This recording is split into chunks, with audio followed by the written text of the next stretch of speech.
Isang mapagpalang umaga sa atin mga kasabong. Ito na naman si Arubian Fowl nagbabalik at magbibigay update sa ating munting manukan. Bali may pagbabago tayo sa ating manukan. Nakompleto natin ilagay yung mga bagong kapuna na ganitong style. Kompleto na, hindi pa lang nalalagyan ng tali. So ito ay 14 pati doon. Tsaka isa sa mga pagbabago natin, yung dating lagyan ng kulungan, ngayon ay battery kits na. So dito ilalagay yung mga inahin pag tayo nag-umpisa na ng magpalahi. Pero for the meantime, ang ating mga inahin ay nakalagay muna sa square pane. Yan, meron na rin din yun. Tapos ang ating kulungan ay dito na nilipat yan. Yung dating square pin dito wala na. Ito na pamalit. At tayo naghahanda na sa pagpalahi.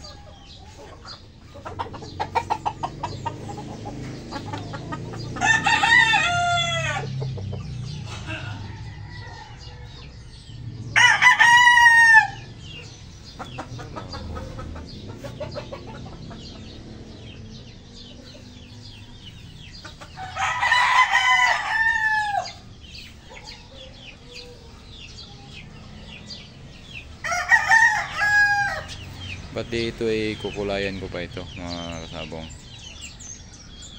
Ito ay bibili pa ko ng pintura para ito ay para sa kulay. Ito ay actually mga 90% natapos na dahil silungan na lang itong mga titi kasi alisin ito at gagawin ko lang nakakabit din sa hapunan mismo ang silungan ng manok.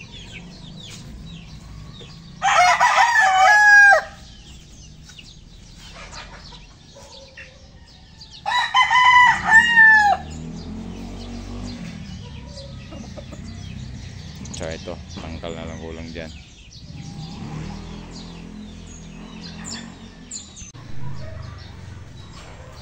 Yan, lalagyan na ng nylon.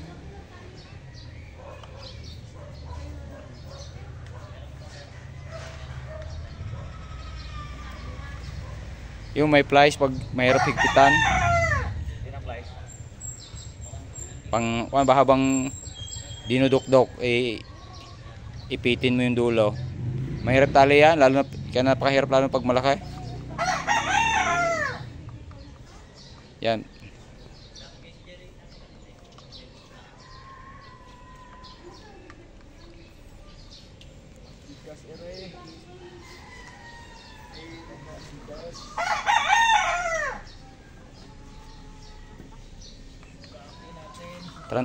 Trantay dos.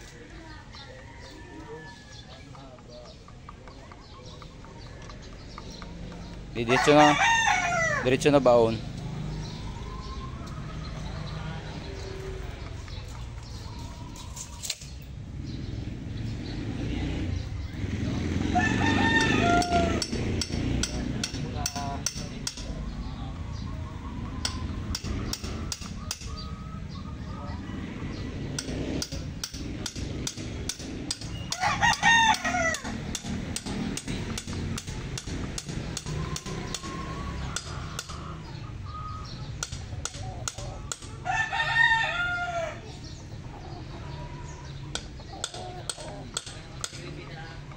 Huwag mo tamaan yung napuputol pag natamaan, iano mo sa plies.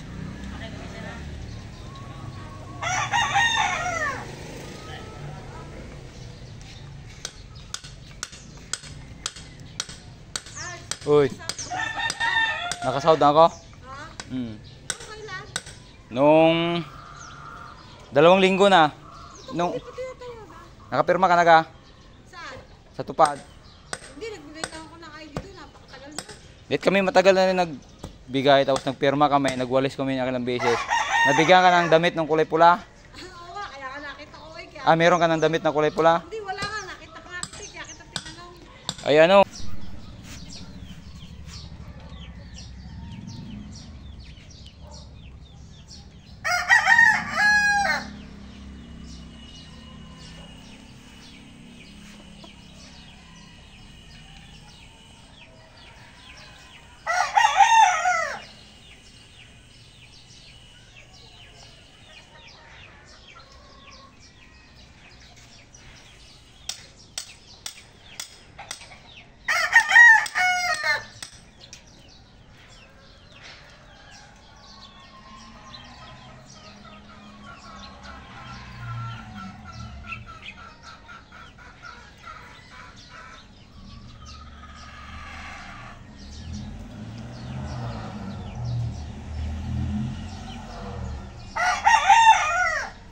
Tuli na lang gunting haba.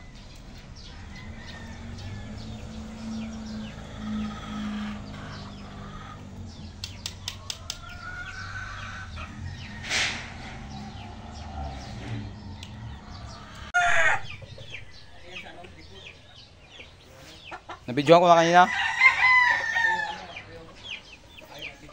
Oo.